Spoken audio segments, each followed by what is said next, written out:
Hi guys, and many thanks for joining me. If you're new to my channel, hi, I'm Kat and I like to talk about crimes, investigations and all sorts of stuff.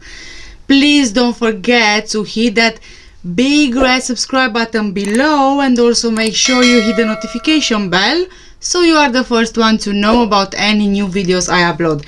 And for my returning subscribers and viewers, I would like to thank you all so much for your continuous support and for all those lovely comments I always receive from you. This is what keeps me going. Thank you so much. So Halloween is out the window, all done and dusted, and here comes my favorite season of the year, Christmas time. Yay! Oh my god, I am so excited. I've been spending so much time putting together my gift ideas list for you guys.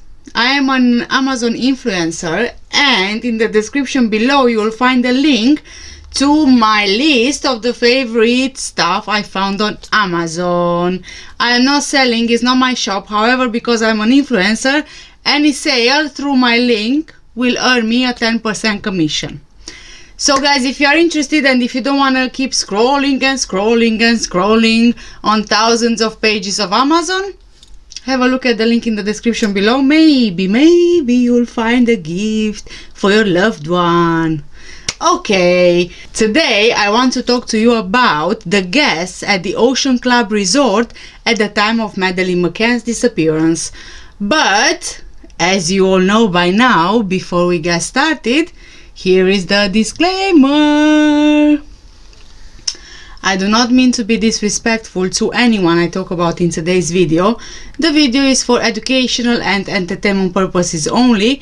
The information I collect is from the internet. I compile this information together, make a video, and from all this you guys are more than welcome to draw your own conclusions. Thank you. Right. I can't believe this. I'm drinking coffee and the lid is not even staying on. It's fine, doesn't matter. The point is, I'm drinking coffee and it's like 1 o'clock in the night. Perfect. Anyway, coffee is what keeps me going. So let's put aside the fact that Mark Warner might just be a cover, okay? Mentioned in my previous video, but I would like on this occasion to focus on the resort itself. You've all seen by now the apartment the McCann stayed in when they went on holiday there. In my opinion, this surely isn't the kind of apartment doctors would choose to spend their holidays in. I mean, honestly, they are middle class people, you know, both doctors. They earn a lot of money from their jobs. I don't really see any reason whatsoever for this apartment. I don't. I find it very hard to believe. Yes, I know, some of you are saying they were broke at the time of the holiday in Portugal, but then again, if you are broke, can you still afford to go on holiday? My question. I'm guessing they must have paid around £1,000 for their stay. I mean, I'm not sure, I'm just guessing here. So this makes you think, when you are broke, you don't really have £1,000 lying around for your holiday, do you? I wouldn't think you do. And then, on the other hand, let's say, yeah, okay, you're broke, whatever, doesn't matter. So, how do you get the money for your holidays? Do you take out a loan? I mean, seriously, do broke people usually do that? Get into more debt? I don't know, maybe they do. Or is your family going to cover all the expenses for your holiday and for all your family? I tend to doubt that, really. I mean, you know, I'm broke, okay? And we've never been on holidays as a family, if I'm honest. Because we are broke. I'm broke. There's no way around it, really. I wouldn't be prepared to take out a loan for a 1-week holiday and then repay that loan every month for 2-3 years. Doesn't really make sense. I mean, we've been, what, 2-3 times in the last 10 years outside of the UK, more or less? Yeah, I think so.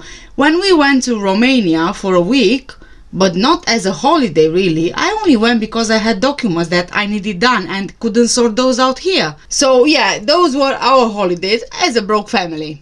As most of us are, I suppose. But okay, let's go against the odds. just to entertain ourselves, okay? The McCanns were broke, right? So then, how about the rest? All the medical professionals and other high-paid individuals, plus a millionaire businessman. So, if you think about it, the Tapas 7, okay? Why would all these couples agree to go to a cheap hotel when clearly they had money for more? Just because the McCanns were broke? I find that hard to believe, really. And in all honesty though, I'm not talking here only about the Tapas Group. Oh, no, because they were not the only medical people and professionals staying in the Ocean Club resort at the time of Madeleine McCann's disappearance. Yeah, I know, it's a resort, it's a holiday, Easter holidays, blah blah blah, but come on, seriously. What are the odds medical people and professionals would be at the same resort at the same time, arriving roughly on the same day or days, and leaving roughly on the same day or days? And most importantly, most of them from the UK, and even more so, one of them a millionaire businessman. I would never stay in a hotel like that if I would be a millionaire, that's for sure. Oh, but keep on dreaming, cat. Keep on dreaming. Unless, of course, I would want to be somewhere where I wouldn't be recognized or people wouldn't really pay attention to me as another guest. I mean, you get what I mean? When you go to a luxurious hotel, right? You are greeted by so many people because you are rich, you have no worries in the world, you request all the services a hotel can offer. Clearly, you are seen. And more than seen, you are noticed by the other guests relaxing in the lobby, by the receptionist, by the couple drinking alcohol at the bar, whatever, whoever, by everyone really. And when you stay in a luxury hotel, you stay there because you are somebody. Whereas a resort like the Ocean Club, you don't wave your money around, so people don't really notice you because you are not so important anymore. And don't worry, I know what I'm talking about because I used to work in both types of hotels and in London, out of all places. So I know more or less how it goes, because people are people, right? No matter where they are, people judge, people stare, and people wonder. Only think about the team of cleaners you have there. They are gossiping so much. They are gossiping about all the guests. They are gossiping about all their rooms, how a mess it's in their rooms, and so on and so forth. So really, if you do have something to hide, you go somewhere where you can be invisible. And the whole group really got that. They did. Because no one knew who they were before Madeleine's disappearance. And as part of my research for this video, I actually went through the Ocean Club guest list and check-ins at the time of their holiday there, and I found some really interesting things. But of course, it wouldn't be a video if it's not interesting. I'm not doing boring videos, well, I hope anyway, so you need to keep on watching, okay? I'm not going to go into too much details about the McCanns or the Tapas 7 because you guys already know all the shiny, glittery, and I'm missing the other descriptive word here, but it's fine, you get it. So, you know everything about them basically. Let's focus on the rest of those guests, okay? Which have a connection. Of course they do. Otherwise, what's the point of what I'm doing here? You know, time for coffee before I lose it. Yeah, I'm hyper. It's okay. Good coffee. It's already gone cold because I'm freezing cold in this garage. Now I feel better though. I feel better. I got my, how do you say, my poison. Yes, I got my poison.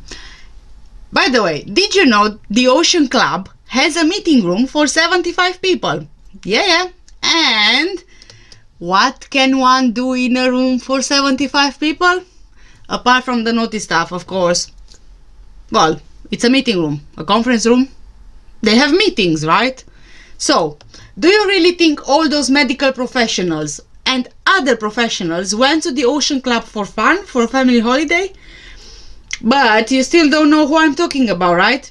Don't worry, it's happening now, but you need to get ready. It's really eye-opening. Actually, if I think about it, I don't want to confuse anyone, right? I'm going to split the guest list into more videos because there is a lot of info out there and it can really get confusing. My plan is to focus on a good quantity of people, of professional, medical professionals and so on, who are staying at the hotel at the same time as Madeleine and the McCanns. So I picked one as the first video. Today we are talking about Mr. Paul Weinberger. Hold on. Why does it sound like I'm saying hamburger? Oh, it's my accent, I guess. Anyway, Mr. Hamburger. Oh, sorry, Mr. Weinberger. Weinberger. This is like me and saying a sheet of paper. I'm trying to say sheet of paper. I can't say it. So sheet of paper. So I'd rather just say a piece of paper. There you go, something similar. Okay, Dr. Paul Weinberger and his wife Jenny Catriona Weinberger. In 2007, they were on holiday at the same time and dates with the McCanns when Madeleine went missing. Weinberger was the chief executive officer of the Asolve Limited, which makes a variety of medical devices, and according to company's house, and I quote, "Nature of the business is research and experimental development on biotechnology." End of quote. Both him and his wife were the sole directors until the company dissolved in 2019. Even more interesting is that he is a standing member of NICE, the National Institute for Clinical Excellence, and also sits on their Diagnostics Advisory Committee. He also used to be the chairman of BIVDA, the British In Vitro Diagnostics Association, founded in 1992. This is quite interesting information regarding Madeleine McCann actually, because as we know, she and her siblings were born by IVF, in vitro fertilization. The McCanns have given very little information, however, as to the details of the IVF or the hospital or the clinic they had it in. They did move to Amsterdam in 2004 when Madeleine was 7 months old, after Jerry being seconded there. There, they received another IVF treatment which resulted in Sean and Emily being born the next year in February. In the summer of 2007, stories were circulating in the media that Jerry McCann was not Madeleine's biological father. However, more genetics questions arose about Grace, Oldfield's daughter. A genealogy researcher wrote, and I quote, "With the Oldfield's daughter Grace, there are two separate entries, one for Grace Ruth M.E. Oldfield and the other for Grace Ruth M.E. Manfield. The parents were married in Caerphilly in 1999 and their daughter was born in 2004, same year as Madeleine. The only explanation I can think of for this is in the case of surrogate births, where the surrogate mother who has actually given birth has the right to be the first to register the birth, with the parents being able to follow that by registering the birth in their own name subsequently." End of quote. But for these two different birth certificates, there can be other explanations as well. Before becoming the CEO of Diasolve, Weinberger for 2 years was the Chief Marketing Officer of Lumora Ltd. Limited. Lumora Limited, located in Cambridgeshire, is, and I quote, "a successful provider of state-of-the-art molecular diagnostic products into both the clinical and non-clinical or industrial markets. Lumora's easy-to-deploy and use technology can be employed in fields as diverse as food safety testing and medical diagnostics." The company was sold to ERBA Diagnostics Mannheim in 2015. This followed shortly after an asset purchase by Roche Diagnostics, who acquired Lumora's proprietary nucleic acid heat elution purification technology. Roche Diagnostics is a diagnostic division of Hoffmann La Roche, which manufactures equipment and reagents for research and medical diagnostic applications.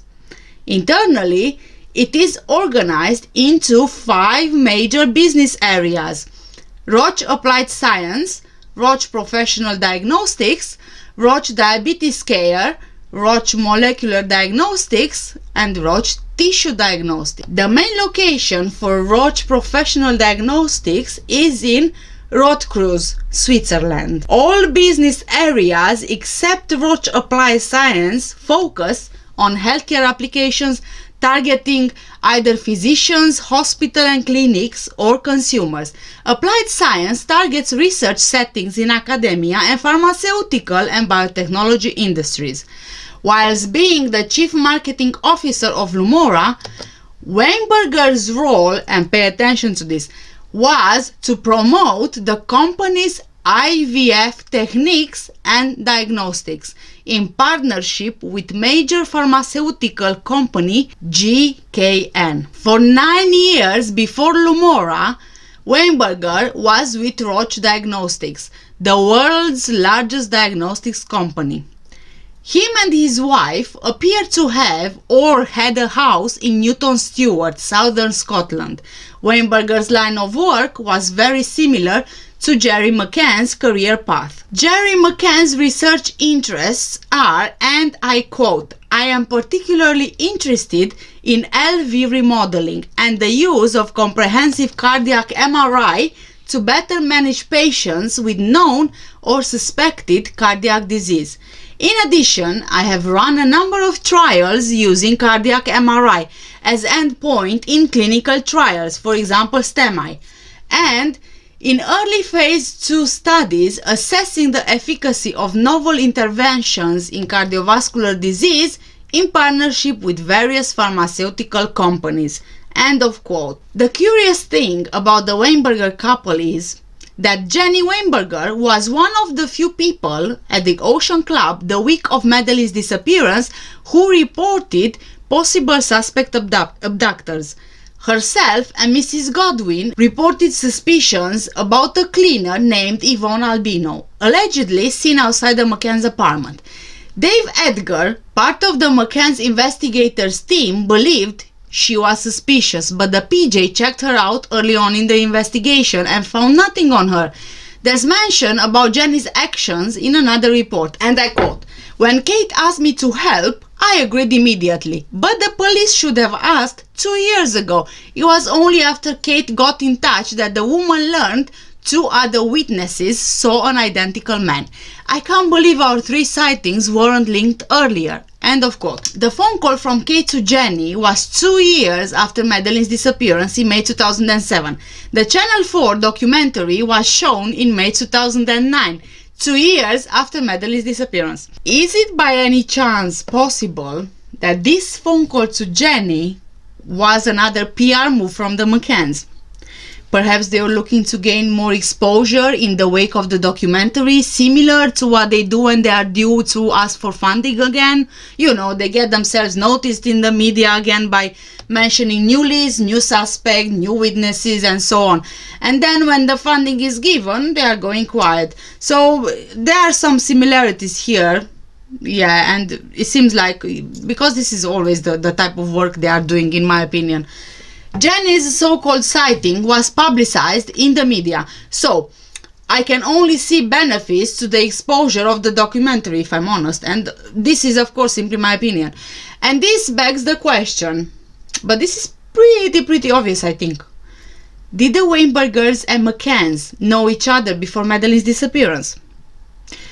Well, from what I've just mentioned, I think we all know the answer to that. And now I'm getting to the point which will be greatly and in-depth covered in a future video, which I think will be a revelation in itself. So stay tuned because that video is coming soon. In 2007, Paul Weinberger worked for Enigma Diagnostics, which was a private company, but it was explicitly founded in 2004 as a joint venture between the UK government and venture capitalists Porton Capital Technology Fund, based in, check this out, based in the top secret Defence Science and Technology Lab at Porton Down, Wiltshire, which is, if you haven't heard, a government research establishment with a controversial history of involvement in biological research and germ warfare, plus chemical, radiological, and nuclear weapons research. Oh my god, seriously guys, it's freezing cold in here. My hands are freezing, I can't even feel them anymore. If you wanna see, look, can you see? Look. See how cold it is. Ooh. Even my coffee's gone cold. Oh, I'm freezing cold. I need a heater. But I do have a heater, but if I plug in the heater, it's gonna be so noisy. Anyway, carry on. Let's carry on. Brian Kennedy, again Brian Kennedy, the same business tycoon managing the private investigative work of the McCanns, invested more than £1 million, I believe, in the biotech industry. And, by the way, do you know what all this reminds me of? Right. Laugh or don't laugh, it's up to you. All this feels like I'm sitting down the sofa. Too bad I don't have a sofa here, but I'm imagining I'm sitting down the sofa, the telly is in front of me, right, and I'm watching a movie with a huge plot, and there are so many of these similar movies out there. This movie has an elite which behind closed doors are manufacturing the world's dangerous weapons, bioweapons and nuclear weapons, right? Have you seen this type of movies? And although there's ethics involved in some, these scientists working on developing new and improved weapons are somehow away from the ethical side of it, if you get what I mean. For these scientists, it's not about ethics anymore. It's about science and what it can actually achieve. And with the right pitch and idea, which usually targets mass destruction and war, these scientists find so many donators because everyone wants a piece of the future for themselves. And you are a scientist. It's very hard to believe that you would limit yourself to the legal or ethical. You know, the curiosity knows no limits, and when you have the resources, you can do whatever your idea in your head is. This is how this whole investigation starts to feel like. But the movie transpires into reality somehow. The British government and private corporations have been involved in secret life sciences or bioengineering, at least in the Second World War. Take the Manhattan Project, for example. It drew on the work of Nazi scientists. Nazism was really a biological ideology founded on Darwin's theory of evolution. Darwin was a racist who spoke of the survival of the fittest, an idea taken up by Adolf Hitler and his ghostwriter of Mein Kampf. Then, the idea of the perfect Aryan race was born. You know, blue eyes, blonde hair, no disease, no disability, high IQ, and so on and so forth. And then there were the cruel genetic experiments of Joseph Mengele and the killing off of the imperfect disabled people and the Jews. Hitler's eugenics program revolved around eugenics and improvement of the stock. So it was that the Manhattan Project drew on in the work of those Nazi genetic engineering scientists. Private life science companies have been involved with genetic experimentation from at least the 1940s. The website of GE Healthcare, formerly Amersham, explains how, and I quote, "In the 1940s, we pioneered the manufacturing of radioactive isotope tracers, enabling major advances in molecular biology that would eventually lead to historic milestones, such as DNA sequencing," end of quote. And this, pay attention, this was in the 40s, right? 60 years ago. Now just imagine how far advanced the technology is now. Is it so impossible to imagine genetic experimentation is possible?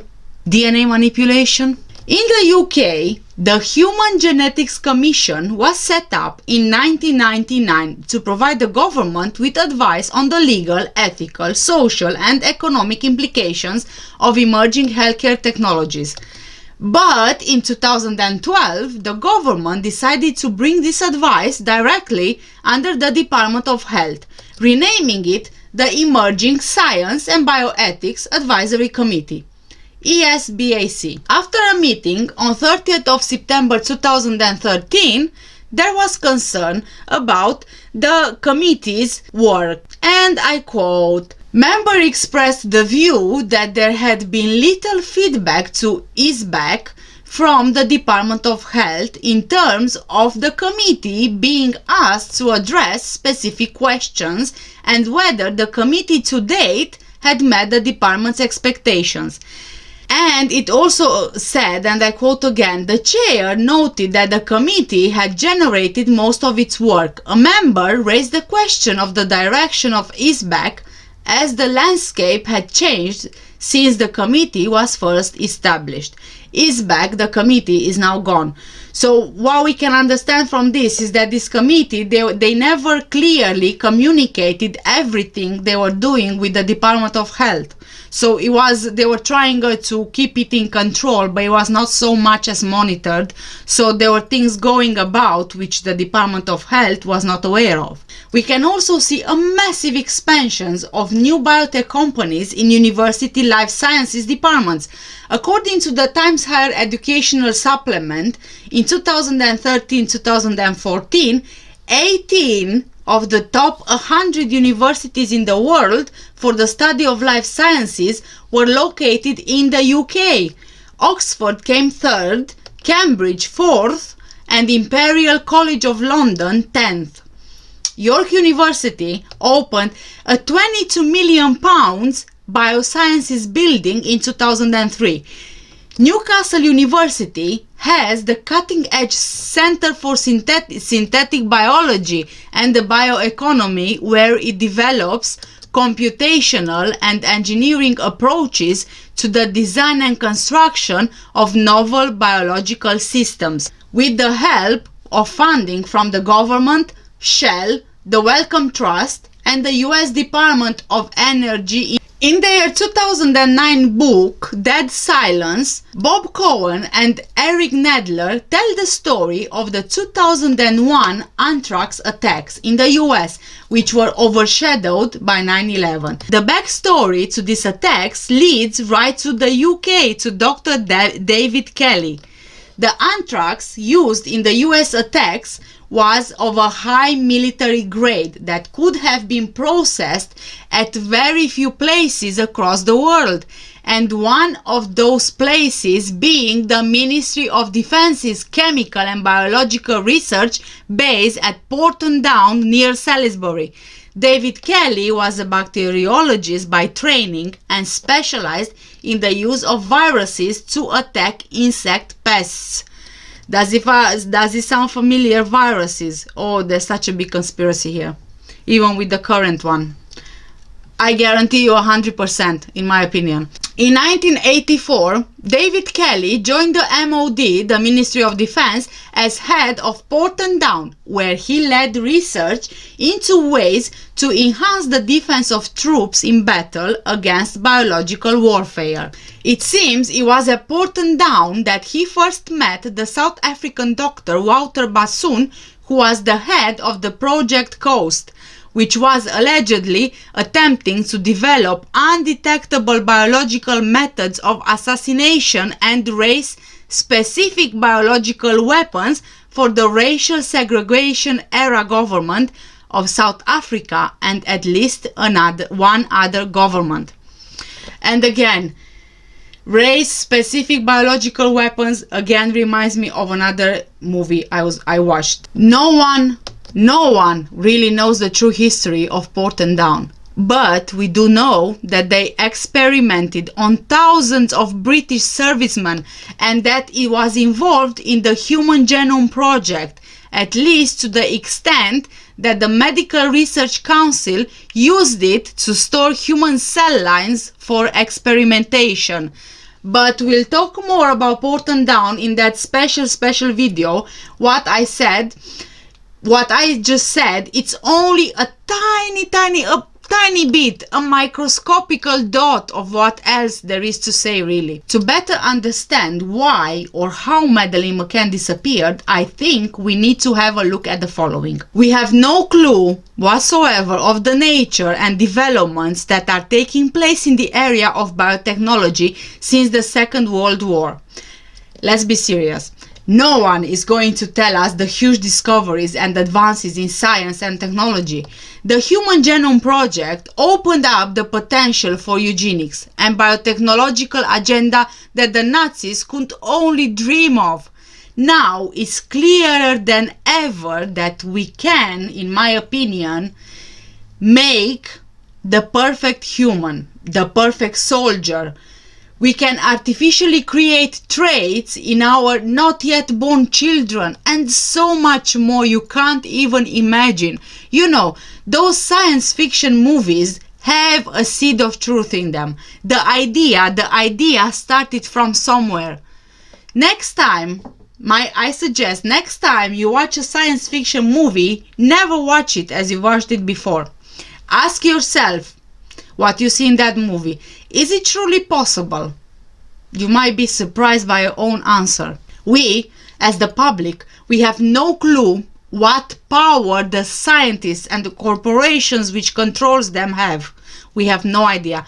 The security services of all the major powers are involved in espionage and counter-espionage in this area and probably have been for much longer than we even realize. The eugenics ideology never went away and is probably being actively pursued, buried deep in universities and facilities like Porton Down. As I mentioned, ethical and legal restrictions on genetic experimentation are 100% being broken all over the world. This is my view.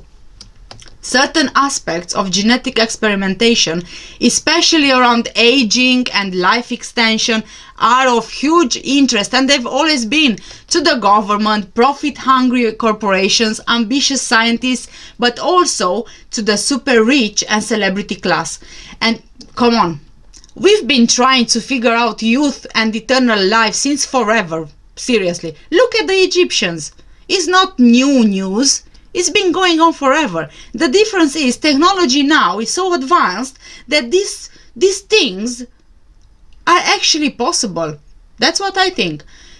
Jerry McCann is obviously a research scientist. He seems to specialize in sports science and cardiovascular medicine and diabetes, with a possible emphasis on magnetic resonance imaging.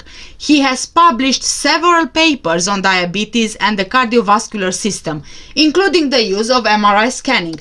But, as with everything else about this case, confusion is the boss. Apparently, from January 2000, he was a registrar in Leicester, but is quoted in the newspapers at the same time as being a lecturer in sports sciences in Glasgow.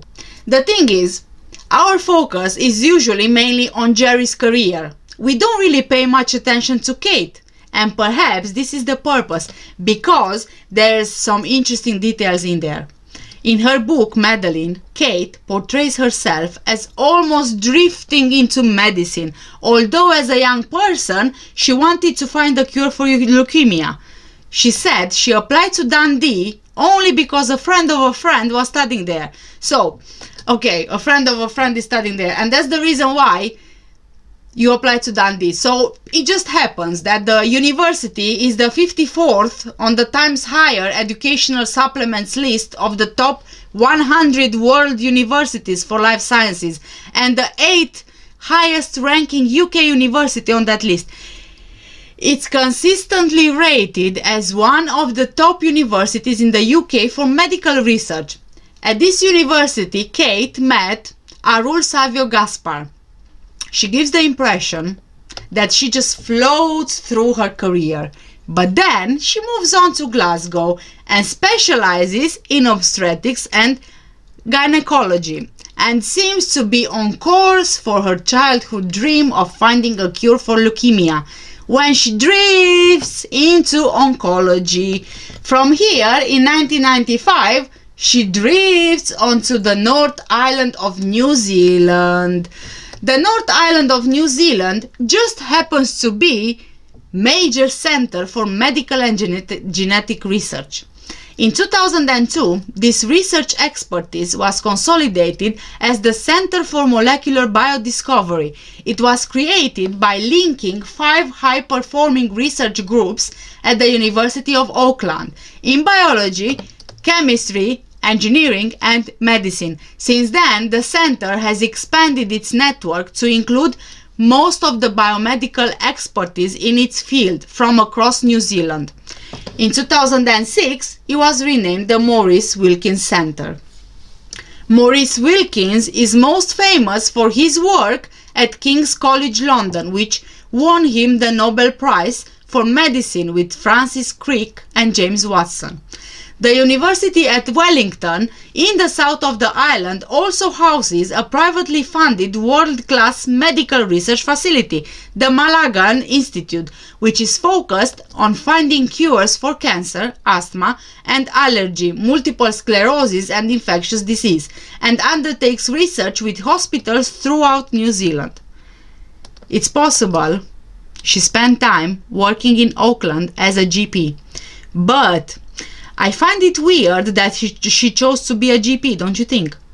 If she was interested in research, a general practice would sort of be a perfect cover, because she needed to monitor, research and collect data from a specific population. I also find it hard to believe, really, that Jerry pursued Kate to New Zealand in order to woo her. They were already in the same circles at Glasgow, which may be centered around research interests, and the two possibly already in a relationship. Maybe they traveled to New Zealand because it was already at the cutting edge. We will probably never know if they truly had fertility problems or if IVF is just a very convenient cover for something else, quite possibly the genetic manipulation of embryos. I strongly suspect that the second round of IVF was done in Amsterdam because they were somewhat ahead in whatever technique was possibly being pioneered. If they have been involved in research that crosses current ethical and legal lines regarding the genetic manipulation of embryos, for example, then that research would obviously be unpublished. And do you really think at this point, in this day and age, that genetic manipulation is not doable? Well, if you don't believe, there's a recent case from 2019 where a Chinese scientist did just that. He Jiankui of the Southern University of Science and Technology in Shenzhen, China, claimed he altered embryos for 7 couples during fertility treatments, with 1 pregnancy resulting thus far. In each case, the father was infected with HIV. The mothers were HIV negative. His goal was to introduce a rare natural genetic variation that makes it more difficult for HIV to infect its favorite target, white blood cells. Specifically, he deleted a region of a receptor on the surface of white blood cells known as CCR5, using the revolutionary genome editing technique called CRISPR-Cas9. So there is a genome editing technique. You see, there is one. According to the report, he was not trying to prevent transmission of HIV from the father's sperm to the embryo, a highly unlikely event. The risk of transmission drops even lower when the sperm is washed before insemination through in vitro fertilization, as happened here. Rather, he said he wanted to protect the babies from infection later on in life. The Chinese Society for Cell Biology issued a statement calling the research, and I quote, a serious violation of the Chinese government's laws and regulations and the consensus of the Chinese scientific community. End of quote. Dolly the sheep, the first animal clone, was born on the 5th of July 1996 at Roslin Institute in Scotland. The same editing gene was used in cloning Dolly and in Jiankui's baby's embryo modification. So, there you go. The fact that it's illegal and unethical does not stop the scientists who are looking to go above and beyond anything for what they are trying to achieve. I think 60 years ago, we would never have believed we'll be able to talk over the phone with our loved ones. Yet here we are. Now we can. We can talk on the phone, we can see each other on the phone, we can have meetings on the phone, and so on and so forth. So, if Dolly the sheep, please take a moment to think about this. If Dolly the sheep was cloned in 1996, 24 years later, do we really believe human cloning is not possible? Are we seriously that daft to think that scientists are working only on curing cancer and finding cures for diseases and vaccines, working on developing vaccines? No. This is all for the commercial purposes, because they make a lot of money. The pharmaceutical industry makes a lot of money from vaccines and treatments for cancers and so on and so forth. But again, as I say, behind closed doors, we don't know what's happening. And it's very hard to believe that science has not evolved so much that these kind of things are actually possible. Please think about it. And I'm also leaning towards so what happened to Madeleine McCann. So I'm sort of leaning towards gene or embryo manipulation. Perhaps they were trying to remove something from her gene so she doesn't have a disability when she's born. Maybe the coloboma of the iris is a side effect of that. Or maybe she doesn't really have a coloboma of the iris. Maybe they just came up with it because when she was a baby in Amsterdam, and when she was 7 months old, she didn't have the coloboma of the iris. And as far as I'm aware, the parents were saying that she was born with it. So it's a bit weird, you know. It's another thing which is confusing, really. And that's why I'm leaning towards that, because I'm thinking that she was either the result of an experiment, or she had somehow her gene, her DNA modified, and maybe that was her age when she was supposed to die, like Dolly the sheep. Dolly the sheep only lived for 6 years after being cloned. I don't know. But there are so many things which we don't know about, and there are so many things which we really need to think about and double check and check again and check again. Everything what I said in the video might seem like I don't know, science fiction or something which is not achievable, but if you look into it in more depth, and if you do more research and try to steer away from media in general, you will see that you'll be able to make the connection, and you'll be able to believe that something else is going on, something else which needs to stay hidden, and is not for our benefit. Okay guys, thank you so much for watching today's video. Oh yes, by the way, don't forget to check the gifts ideas list. I'm leaving the link in the description below. Also guys, please, if you are not subscribed to my channel, please hit that big red subscribe button below and hit the notification bell so you are the first one to know about any new videos I upload. If you think that you found the video interesting, please make sure you subscribe this really helps me and my channel, and it helps me to keep on going, because I know that my content is interesting and worth watching. So again, thank you so much everyone. Take care and stay safe. Bye bye.